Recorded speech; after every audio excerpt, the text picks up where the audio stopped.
মিথ্যা কথা বলা কোথাও কিন্তু জায়েজ নাই। মিথ্যা কথা বলা ইসলামের জঘন্য অপরাধ। কিন্তু স্বামী স্ত্রী পরস্পরের সাথে প্রশংসামূলক, যেটাকে সহজ বাংলায় পাম্পট্টি বললাম, এই পাম্পট্টিমূলক বা প্রশংসামূলক মিথ্যা কথা বলা জায়েজ আছে। কিরকম? আবার এটা যাই এখন থেকে বাজার থেকে 500 টাকার কাপড় নিয়ে যায় বলেন 2000 টাকা দিয়ে কিনছি, এটা কিন্তু জায়েজ নাই। কেন জায়েজ নাই? কারণ কোনোভাবে যদি ওই 500 টাকার ট্যাগ মহিলা ধরে ফেলতে পারে, তাহলে মায়ের কিন্তু একটাও নিচে পড়বে না। বলবে মিথ্যুকের পুত মিথ্যুক, সারা জন্ম এই কাম করে আসছোস, তাইলে ওই রকম মিথ্যা কথা বলা যাবে না।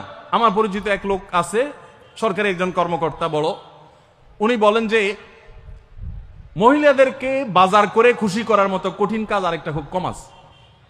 যারা সংসার করেন তারা জানেন। কারণ আমি একটা কথা প্রায় বলি, দুনিয়াতে বহু বুদ্ধিমান মানুষ আছে, বহু চালাক মানুষ আছে, কিন্তু একটাও চালাক বা বুদ্ধিমান স্বামী আছে বলে আমার মনে হয় না পৃথিবীতে। বুঝা ঠিক বলছেন? বহু চালাক বুদ্ধিমান মানুষ দুনিয়াতে আছে, কিন্তু কোন চালাক বা বুদ্ধিমান স্বামী দুনিয়াতে। তার মানে কি? প্রত্যেকটা বউয়ের কাছে তার স্বামীটা হলো আস্ত বেকুব। যত বড় শিক্ষিত হোক, যত বড় রাজনীতিবিদ হোক, যত বড় মাথাওয়ালা হোক, যত বড় শেয়ানা হোক, যত বড় ব্যবসায়ী হোক, বউয়ের কাছে বউগুলা, সব বউরা, মহিলারা মনে করে কি এই বেটা বেকুব। ম্যাক্সিমাম ক্ষেত্রে এটার ভিতরে আলাদা একটা আনন্দ আছে। বউয়ের কাছে বেশি শেয়ানা সাজার ভিতরে বেশি আনন্দ নাই। পরিবারের কাছে বেশি শেয়ানামি করতে হয় না, সেখানে বোকা সাজার ভিতরে একটা আনন্দ আছে।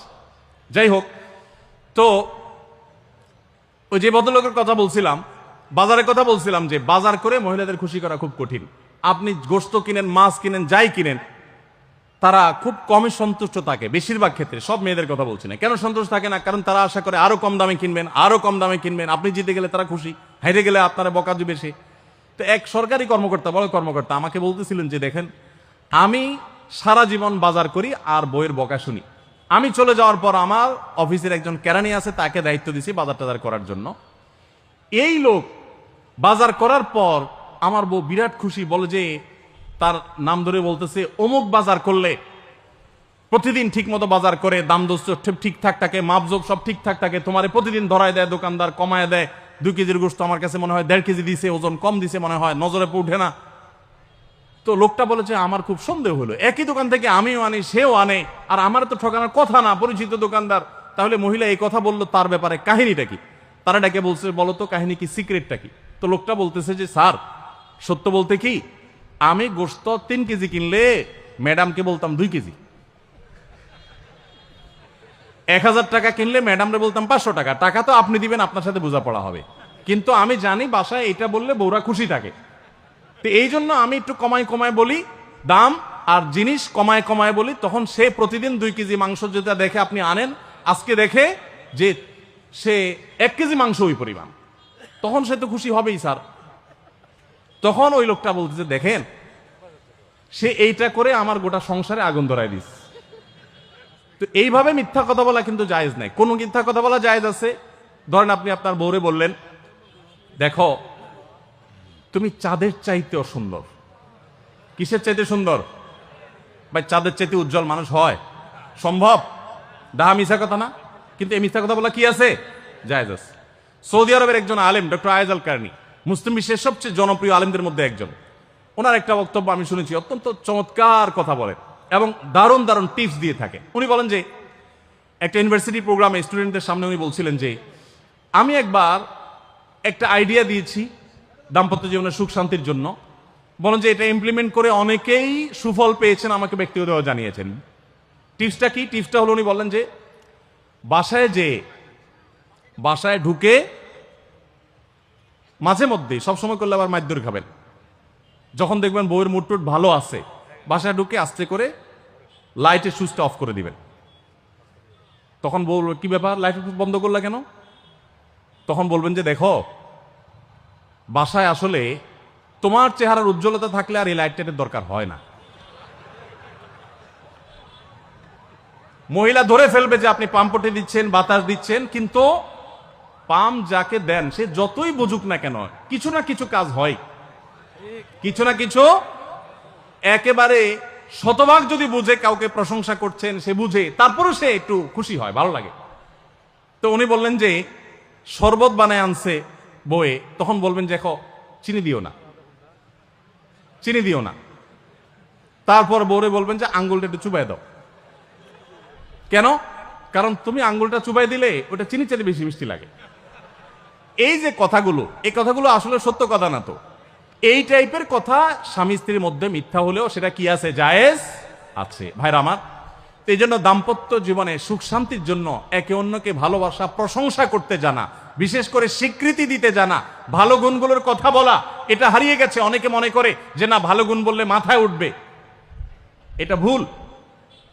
মাথায় উঠবে সেটা ব্যালেন্স করার জন্য আপনাকে অন্য কাজ করতে হবে, কিন্তু তাহলে প্রশংসা করতে কার্পণ্য করা যাবে না, স্বীকৃতি দিতে হবে।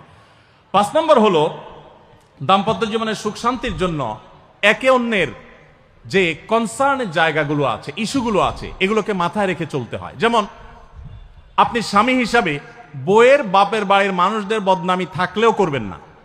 তারা কৃপণ, তারা অনেক সমস্যা আছে, এগুলো থাকলেও বউয়ের কাছে করবেন না। কারণ কোনো মেয়ের কাছেই নিজের বাপ মা, নিজের ভাই বোনের কোনো দোষ শুনতে ভালো লাগে। আপনি তার কাছে বললে সমাধান হবে না তো, বরং অশান্তি বাড়বে। তাহলে কি লাভ? আপনি এগুলো ভেতরে ভিতরে রাখেন, সবকিছু বলতে যান না। এবং তাদের পারলে আরো প্রশংসা করেন যে আমার শাশুড়ির রান্নাটা খুব ভালো, মাশাআল্লাহ, আমার শ্যালকের এই গুণটা খুবই ভালো, আমার শ্যালিকার ওই গুণটা ভালো। যত বেশি তার বাপের বাড়ি তারিফ করবেন, দেখবেন যে আপনার ঘর পুরাই শান্তি। ঠিক একইভাবে মা বোনরা যারা আছেন, তারা স্বামীদের দুর্বল পয়েন্টগুলোকে মাথায় রাখবেন। যে কথা বললে স্বামী স্ত্রী উভয় জানেন যে যেটা বললে তার মনে কষ্ট হয়, সেটা তাকে বলবেন না। অনেক মহিলা আছে বাহিরের রান্নার তারিফ শুনলে তার মাথা নষ্ট হয়ে যায়, আছে না নাই?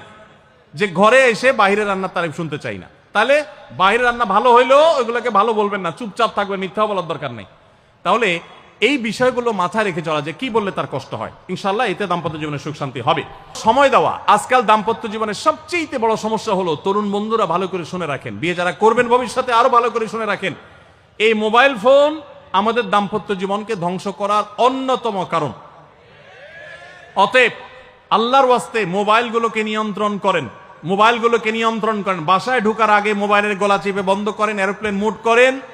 ফ্যামিলিকে একান্তে কিছু সময় দেন। সারাক্ষণ খাচ্ছেন মোবাইল টিপতে টিপতে, ওই যে কৌতুক আছে না, যে মোবাইল টিপতে টিপতে খাচ্ছে, খায়া ডাইল মনে করে পানি ঢেলে নিছে পাতে। খাওয়ার সময় এবার চিন্তা করতে বলতেছে যে কি দিয়ে রান্না করছো, লবণ দাও না ডাইলে, আসলে ঢেলে নিছে কি পানি। তো মোবাইল টিপতে টিপতে যদি মানুষ সংসারে স্বামী স্ত্রী একে অন্যের সাথে সময় কাটায়, তাহলে দাম্পত্য জীবনে অশান্তি নিশ্চিত। যত অশান্তি এবং যত ঝগড়া, যত ভুল বোঝাবুঝি আমাদের ফ্যামিলিগুলোতে হয়, এর অন্যতম প্রধান কারণ হলো এই মোবাইল এডিকশন, মোবাইল আসক্তি। স্বামী বলেন স্ত্রী বলেন উভয় একান্তে স্বামী স্ত্রী বাসা বাড়িতে তো অবস্থান যতদিন করবেন, ব্যবসা বাণিজ্য, কাজ কাম, আল্লাহর হস্তে, এগুলো সব জমা রেখে তারপর স্বামী স্ত্রী একে অন্যকে সময় দিবেন, ইনশাআল্লাহ দাম্পত্য জীবনের সুখ শান্তি আসবে।